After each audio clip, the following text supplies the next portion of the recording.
So my perspectives on the KESS experience are a little bit difficult to tease out, but I'm supposed to be giving the alumnus experience today, so I'll do my best to do that. So I finished my KESS PhD, which I was very thankful for last year, eventually. Took me 4.5 years in the end to submit, and 5 to get through my viva. But obviously we had a pandemic in the way. I was a student at Bangor, a company sponsored by Marine Ecological Solutions, an ecological consultancy. So who am I? From 2016, I was a KESS 2 PhD student, sponsored by Marine Ecological Solutions at Bangor. But actually I've got a long history with Bangor, and I started at Bangor on my BSc in '99, and I'm a very loyal student who did a master's there as well, with a bit of a difference in between, a bit of a time in between for some other jobs. Actually in 2005, I span out of the company with a spin-out company called Marine Ecological Solutions with one of my master's colleagues, peers, and that specializes in diving and subtidal survey of the seabed. But with that came managing people and managing lots of small projects. Very rarely would I ever get a long stint to concentrate on something. In 2011, we decided to apply for our first KESS PhDs, which intentionally we applied for 2, only got 1, with the idea that the 2 directors, both of us, would maybe do PhDs and concentrate on our own personal development.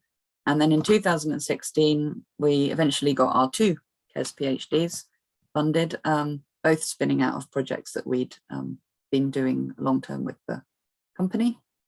And so therefore I became a supervisor of Harry and a student myself. And then I actually landed myself a postdoc. I'm exceptionally lucky. So I'm part-time postdoc in Bangor still, but still keeping my hand in with consultancy. So why did I want to do a PhD? The reasons I did this PhD were largely around this map, I guess.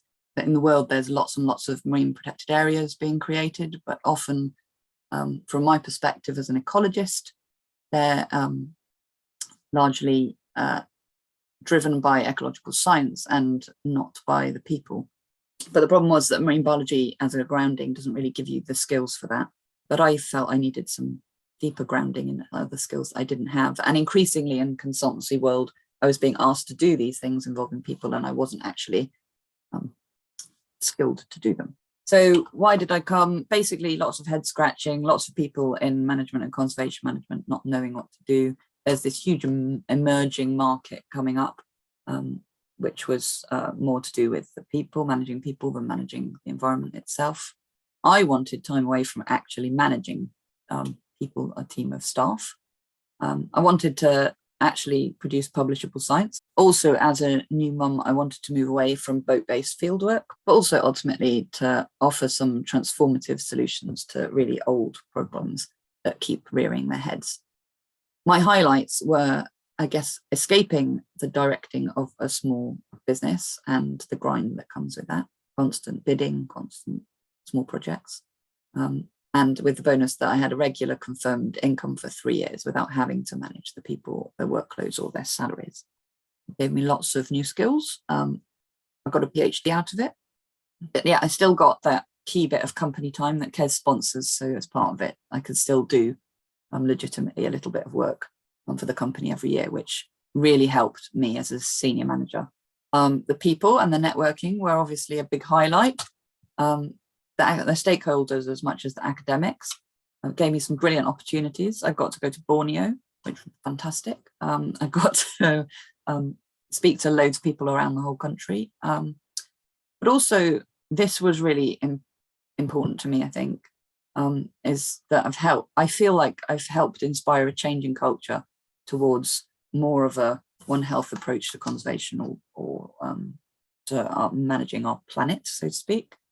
And that sort of starts at home in school of ocean sciences to sort of encourage and nurture more interdisciplinarity, getting the conversation going about more social science and integrating well-being into our work a bit more. Challenges for me were the fear of regular meetings and feeling like I didn't have anything to say, and I should have fessed up to that much earlier. because I think learning to be academic again as a mature student with 15 years between studies was really hard. Keeping the company running was a juggle, not helped by sort of family meltdowns. So yeah, there were my challenges. The academic supervisor and supervisor's agenda doesn't always match the small companies, and that can be quite confusing for the student who's sitting somewhere in the middle. The company time as well, although for me it was a bonus, for lots of students that might be a bit of a drag, and that's quite challenging how to manage that. So the golden rule is very similar to James's actually. Regular meetings with supervisors. I found, as somebody who started off non-academic, that actually slides really helped me formulate what I was trying to say and convey what I was going to say. It took us a while to figure that out. But also the encouraging and nurturing the space, that even if you've got nothing to say, don't cancel the meeting, still have it, because quite often things emerge, or discussion of challenges comes out then. And I think I've learned that from other students at other universities. And then we've got two finishers in my company, me and Ali. Ali's on her third postdoc, or second or third postdoc now, at Swansea. Yeah, and I'm still writing up those papers. So one of my challenges, get those written up from my PhD.